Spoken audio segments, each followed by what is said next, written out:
आज होऊ घातलेल्या 12 जिल्हा परिषद निवडणुकीच्या कार्यक्रमामध्ये लातूर जिल्ह्यातील जिल्हा परिषद निवडणूक, त्यामधील खंडाळी जिल्हा परिषद मतदारसंघातून गेल्या 3 महिन्यापासून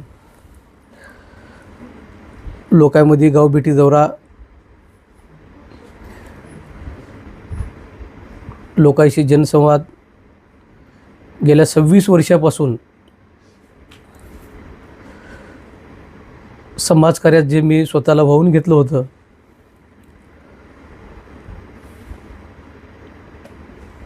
ते कुठंतरी ह्या जिल्हा परिषदला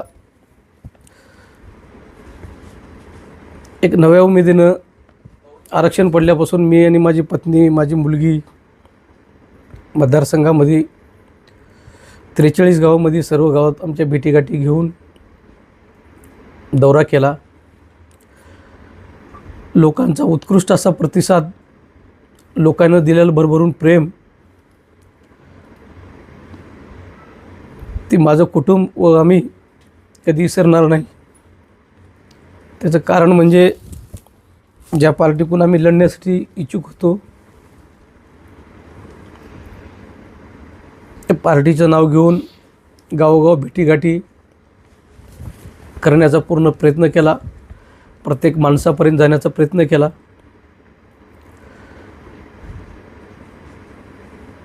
महाराष्ट्र राज्याचे सहकार मंत्री बाबासाहेब पाटील साहेब यांच्या मार्गदर्शनाखाली अविनाश भैया जाधव साहेब, आमचे मार्गदर्शक प्रेरणास्थान बाळासाहेब जाधव साहेब यांच्या मार्गदर्शनाखाली गेले 3 महिने मतदारसंघामध्ये घर घर फिरून मतदाराशी संवाद साधून, मतदारांना विचारपूस करून, मतदाराचा जे कौल होता तुम्ही निवडणूक लढवा, त्याच्यानंतर निवडणुकीची तयारी पण केली.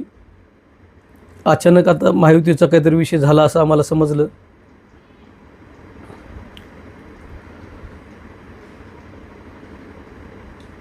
भारतीय जनता पक्षाला काहीतरी जागा गेल्या हे कळालं मला.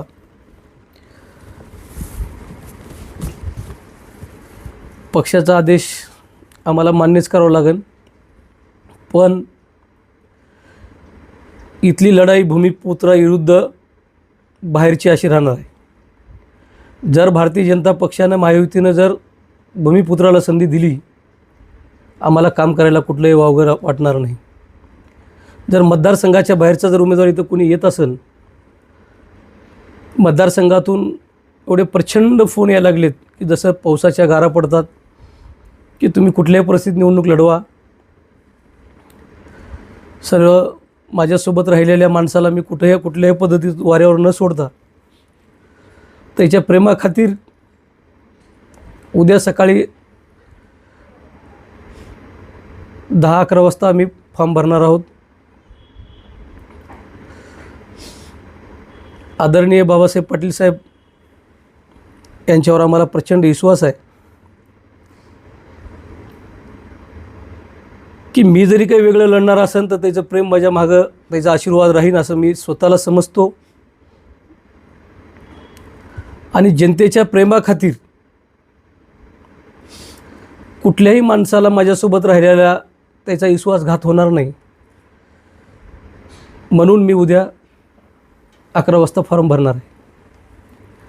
आणि ज्या जनतेनं मला भरभरून प्रेम दिलं, पक्षाचे असतील, पक्षाच्या बाहेरचे असतील, त्यांच्या मी माझ्या परिवारातर्फे हृदयापासून ऋणी आहे.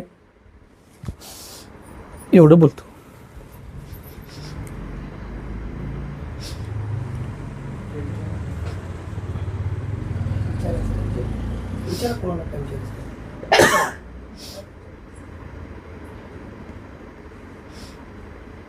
राजकारण हा आणि समाजकारण मी तुम्हाला पूर्वीपासून ओळखतो. समाजकारणासाठी आणि राजकारणासाठी तुम्ही 2 मुलीवर थांबला की निवडणूक लढता येत नाही हा तुमचा मुद्दा असल्यामुळे, पण एवढं तुम्ही त्याग करून सुद्धा विधानसभेमध्ये असेल, नगरपालिकेत असेल किंवा मागच्या झालेल्या निवडणुकामध्ये तुम्ही तुमच्या पक्षाच्या नेत्याला खूप काही दिले. तर नेत्याने यावेळेस या युतीच्या धर्माखाली तुम्हाला डावलणं हे तुम्हाला कितपत योग्य वाटतं? नेत्यानं डावललं असं मला वाटत नाही. पूर्णपणे माझ्यासाठी शेवटच्या क्षणापर्यंत यानं प्रयत्न केला. आणि आमच्या जागेसाठी जर कुठे युतीला तडा जात असेल तर म्हणून त्यांनी विचार केला असावा. पण तरी पण मी त्याचा आशीर्वाद माझ्या पाठीशी राहीन असं समजून मी निवडणूक लढवावं असं जनतेच्या प्रेमाखातीर माझी तयारी झालेली आहे. 2 मुलीवरला जे विषय आहे ही सत्य गोष्ट आहे की कुठंतरी आपण जनतेचं कामं करत राहू. काम करताना अनेक अडचणी येतात. प्रतिनिधी राहिलं तर आणखीन कामात चांगला वाटा घेता येतो, लोकांपर्यंत ते काम पोचता येते. त्या उद्देशानं मी 2 मुलीवर थांबलो, ही खरी गोष्ट आहे. पण धनदांडग्यानं असं काय केलं की संस्थेचा काळा बाजार, काही जणांचं तर आश्रमशाळा, त्याच्या अशा काही गोष्टी आहेत की ज्या नावाने आश्रमशाळा आहेत की उदाहरणार्थ त्या गावच्या नावाने आश्रमशाळा काढून शासनाच्या दिशाभूल करून दुसऱ्या गावाला आश्रमशाळा बसवल्या आणि शासनाकडून अनुदान लाटत आहेत. त्या आश्रमशाळेत विद्यार्थीच नाहीत, दररोज अपडाऊन करणारे विद्यार्थी, तेच विद्यार्थी आश्रमशाळेत दाखवतात. असे लोक कुठेतरी निवडणूक लढू पाहतात. त्यांना मला त्यांची जागा दाखवायची आहे, त्याच्यासाठी मी लढणार आहे अशी माझी इच्छा झाली आणि जनतेच्या प्रेमाखातीर.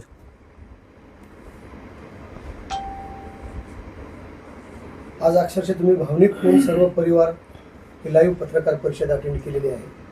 असा वेळ प्रसंग येईल तुमच्यावरती असं कदाचित तुम्हाला वाटलं नाही का? अजिबात. इतका विश्वास कोणत्या ह्याच्यासाठी होता? राजकारणामध्ये कोणत्याही क्षणी काहीही होऊ शकते, खरं तर इतका विश्वास तुम्ही ठेवलाच कसा? ज्या पार्टीवर मी प्रेम करतो, ज्या नेत्यावर प्रेम करतो, त्या नेत्यावर मला विश्वास होता की ते आपल्यासाठी 100% ते काही गोष्टी करतील. पण काही त्याच्या अडचणी असतील. तुमच्यासारखे अनेक समदुःखी आहेत या निर्णयामुळे, त्यांच्यासाठी काय संदेश देणार आपण? सर्व समदुखी एकत्र करून ह्या निवडणुकीत जर भूमिपुत्राला संधी नसेल तर आम्ही धडा शिकवणार. कार्यकर्त्यांच्या निवडणुकीमध्ये युती होणं हे तितकं महत्त्वाचं नसतं. युती ही सत्तेमध्ये जाण्यासाठी किंवा सत्ता राखण्यासाठी केली जाते. आणि युतीमुळे बरेचसे निष्ठावंत जे आपल्यासारखे कार्यकर्ते आहेत अशांना आता जी वेळ आपल्यावर आलेली आहे अशा वेळेला सामोरं जावं लागतं. पण युती करणं इतकं महत्त्वाचं असं वाटतं का आपल्याला? आता कार्यकर्त्याच्या निवडणुकीत युती करणं किंवा कार्यकर्त्याला एकाएकी पाडणं ही नेत्याने ठरवायचं असते. आपण एक कार्यकर्ते आहोत, आपल्या हातात जर काय असलं तर आपण सगळ्याचे निर्णय घेतला असतो, पण आपल्या हातात काही विषय नाही. आपण कोणावर तरी अवलंबून आहोत. त्याच्यामुळे जे ते निर्णय घेतील ते आपल्याला मान्यच करावं लागतं. आता अहमदपूर शहरामध्ये अशी चर्चा आहे की काही नेत्यांच्या वैयक्तिक लाभासाठी ही युती या ठिकाणी अगदी बरोबर, केलेली आहे. आपण या गोष्टीशी सहमत आहात का? एकदम सत्य आहे. म्हणूनच ह्या निवडणुकीमध्ये जे जनता ठरवीन ते तुम्ही पाहतच राहा. जर ही वैयक्तिक युती केली गेली, त्यांचे उमेदवार, त्यांच्या घरातले उमेदवार निवडून आणण्यासाठी, त्यांचे नातेगोते मोठे करण्यासाठी किंवा घराणेशाही चाबूत ठेवण्यासाठी, तर यांना उघडं पाडण्यासाठी तुमच्याकडे काय प्लॅन आहे? हे बघा, तुम्ही सगळे साक्षीदार आहात. गेल्या विधानसभेला जे आता कोणीतरी भारतीय जनता पक्षाकडून लढणारे इच्छुक आहेत त्यांनी जाहीर सभेत सांगितलं आहे, कार्यकर्त्याच्या बैठकीत सांगितलं आहे की यापुढं माझ्या खानदानात कोणी निवडणुकीत पाऊल ठेवणार नाही. मग आता काय त्याला इंटरेस्ट आहे? जे धनगर समाजच्या नावानं जे इंग्लिश स्कूल इथं तुम्ही आणलात, ज्याला शासनाकडून लाखो रुपयाचा, करोड रुपयाचा लाभ देतो शासन, त्या विद्यार्थ्याला अपडाऊन करायची वेळ आहे. तुम्ही जर ही तुमचे जे कॅमेरे आहेत तिकडं जर फिरलो, दररोज ट्रॅव्हल्स भरून बाहेर निघतात आणि आत जातात, आणि त्या निवासी राहणाऱ्या विद्यार्थ्यांना त्याचा निवासी भत्ता असतो, त्याला जेवण्याची व्यवस्था असते, सगळ्या काही ज्या गोष्टी आहेत ती पूर्णपणे लाटले जातात. हे कुठंतरी पांघरून घालण्यासाठी, निवडणूक लढण्यासाठी ते तयार आहेत. ज्या विद्यार्थ्यांना, धनगर समाजच्या विद्यार्थ्यांना, खऱ्याखुऱ्या विद्यार्थ्यांना निवासी राहण्याची, उत्तम राहण्याची व्यवस्था असली पाहिजे असं म्हणून सरकारने जी काही व्यवस्था करून दिली, त्याचा गैरफायदा घेऊन आजूबाजूच्या खेड्यातले विद्यार्थी घ्यायचे आणि त्याच्याकडून 10,000 रुपये महिन्याला, 3 महिन्याला असे काहीतरी फीस घ्यायची आणि शासनाचं अनुदान लाटायचं. असे करणारे लोक केवळ निवडणुकीच्या माध्यमातून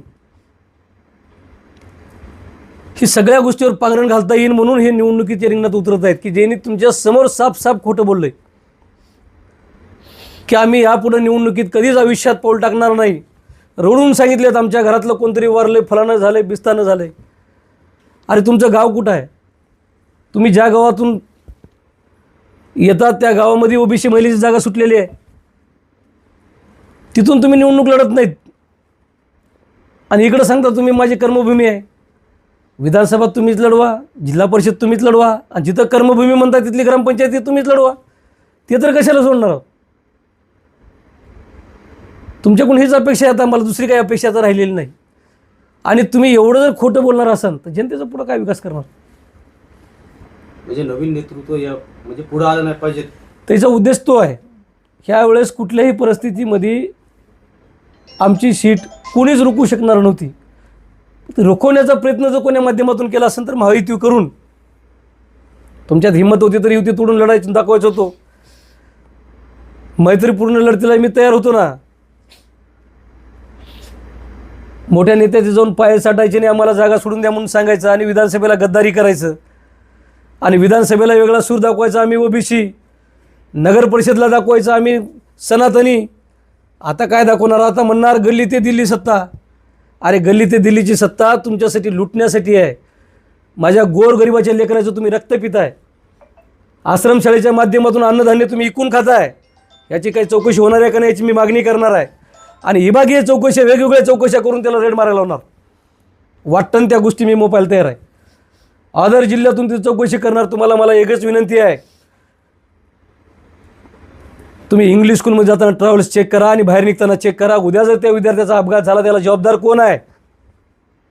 तुम्ही निवासी विद्यार्थी दाखवता. तपासणी येत असली की तुम्ही त्या विद्यार्थ्याच्या पालकाला सांगता तुम्ही 3-3 दिवस विद्यार्थ्याला ठेवा, आमच्यात तपासणी येणार आहे. याची काही चौकशी होणार आहे का नाही? एका शिक्षकाचे डबल अप्रूव्हल करता आणि ती प्रकरण झाकलं जातं आहे. त्या प्रकरणाला मी पुनश्च आणखीन उजाडी देऊन प्रशासनाच्या निदर्शनात आणून देणार. देवेंद्र फडणवीस साहेबापासून मी ते प्रकरण नेणार. तुम्ही एका पार्टीच्या नावानं जर तुम्ही दलाली करत असताल, माझ्या समाजाला देखील 1000 वेळेस तुम्ही विकण्याचं काम केले. तुम्हाला समाजाचं एखादी नेतृत्व पुढे येत असेल तर त्याला रोखवण्यासाठी तुम्ही वाटण ते किमती मुपून आज जागा सोडून घेताय. आम्ही तुम्हाला धडा शिकविल्याशी राहणार नाही. नमस्कार. आज माझे पप्पा 3 महिन्यापासून जनतेसाठी, जनतेच्या विकासासाठी आज 3 महिने झालं माझे पप्पा प्रत्येक गावात जाऊन तिथल्या काय समस्या आहेत, तिथं काय अडचणी आहेत हे जाणून घेत होते. आणि आज उद्या 21 तारीख लास्ट तारीख आहे फॉर्म भरण्याची. आणि आज आम्हाला कळते की आज इथं युती झालेली आहे आणि भाजपला तिकीट सुटलेलं आहे. तर खूप वाईट वाटते. आणि आज आतापर्यंत मी पाहिले माझ्या वडिलांना की जनतेसाठीच ते कष्ट करत आलेत. अहोरात्र जनतेसाठी ते जात होते आणि माझ्या वडिलांचा राजकारण करण्याचा बिलकुल हेतू नव्हता. ते जनतेसाठी कायम उपस्थित राहायचे. अडचणीच्या काळात सदैव ते त्यांच्यासाठी झटत राहिलेत. माझी सर्व मायबाप जनतेला विनंती आहे की त्यांनी माझ्या वडिलांसोबत राहून आपल्या भूमिपुत्राला साथ द्यावी. आणि तुम्ही आम्हाला उद्या आम्ही 11 वाजता फॉर्म भरायला जाणार आहोत. तुम्ही सगळ्यांनी हजेरी लावा आणि तुम्ही ठरवा तुम्हाला काय करायचं आहे. आता आपल्या भूमिपुत्राला निवडून द्यायचे का काय करायचं ते तुम्हाला सगळ्यांना सत्य परिस्थिती माहीत आहे. आज आमच्यावर ही वेळ आली आहे. आम्ही कधीच विचार केला नव्हता. आज 25 वर्ष झाले माझे वडील खंडाई सर्कलसाठी मेहनत घेत आहेत. आपलं खंडाई सर्कल 1 नंबरला आणण्यासाठी प्रयत्न करत आहेत. आणि बाबासाहेब पाटील साहेबांवर आमचा पूर्ण विश्वास आहे. ते काहीतरी चांगला निर्णय घेतील. आज खूप दुःख झाले. आज वडिलांच्या पाठीमागे पुढे कोणीच नाही. सगळे मायबाप जनता आहे तुम्ही. आज मी खूप दौरे केले. माझ्या आईसाठी मी प्रत्येक गावात जाऊन तिथल्या अडचणी समजून घ्यायचा प्रयत्न केला. आणि तिथं गेल्यानंतर एवढा प्रतिसाद होता महिलांचा, पुरुषांचा, सगळ्यांचाच. सगळे मतदार बंधू भगिनी, तरुण सर्व फक्त एकच बोलत होते की रामभाऊ अर्ध्या रात्री येतो. रामभाऊंचंच नाव होतं प्रत्येक युवकांच्या तोंडात. आणि ते आज सगळ्यांनाच दुःख झालं असेल माझ्या इतकंच ज्यांनी पप्पांवर प्रेम केले. आज खूप वाईट वेळ आल्यासारखं वाटते आणि तुम्ही सगळेजण आमच्या दुःखामध्ये सामील आहात असं मी समजते. आणि उद्या आम्ही फॉर्म भरणार आहोत. तुम्ही सगळेजण आमच्यावर असं जसं प्रेम होतं तुम्ही सगळ्यांनीच आम्हाला निवडून द्यायचा. पूर्ण म्हणजे प्रत्येकाच्या तोंडात रामभाऊचं नाव होतं. मला वाटते खरंच नजर लागली. आणि तुम्ही पत्रकार सगळ्यांना सांगते मी की तुम्ही सगळ्यांनी खऱ्या नेतृत्वाला म्हणजे जनतेसाठी खरंच कष्ट करणाऱ्या नेत्याला समोर आणलं पाहिजे. आपल्या हक्काच्या माणसाला तुम्ही विसरू नका. आपल्या खंडाळी सर्कलचा विकास हेच आमचं ध्येय होतं आणि कुठेतरी वाटतंय ते कोणाला तर असं होऊ द्यायचं नव्हतं. आज विधानसभेत त्यांनी बोलले होते की मी कधीच उभ्या आयुष्यात निवडणूक लढणार नाही. ते स्वतःच्या मतावरच ठाम नाहीत तर जनतेचं काय त्यांनी स्वप्न पूर्ण करतील किंवा जनतेसाठी काय करतील. त्यांनी स्वतःच्या मतावरच ठाम नाहीत तर बरं ते बोलायचं कशासाठी. फक्त निवडणूक आली की ते बोलायचं म्हणजे भावनिक होऊन आम्ही रडणारे नाही तर आम्ही लढणारे आहोत. आज माझ्या वडिलांचे माझे आजोबा माझे वडील लहान असतानाच वारले. तेव्हापासून फक्त 18-19 वर्षाच्या असतानापासून सगळ्या युवकांचे प्रश्न असो कुठेही जाऊन सगळ्या अडचणी सोडवल्यात पप्पांनी. त्यांच्या तर सगळं घरचंच होतं ना. त्यांच्या संस्था वगैरे सगळं आहेत. आमच्या पाठीमागं कोणी नाही. फक्त आमच्या पाठीमागं तुम्ही जनता आहोत.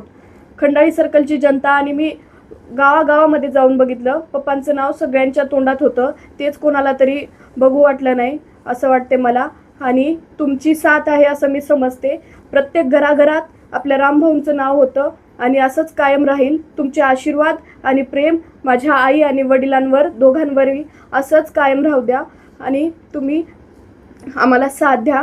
एवढे बोलून मी थांबते इथंच.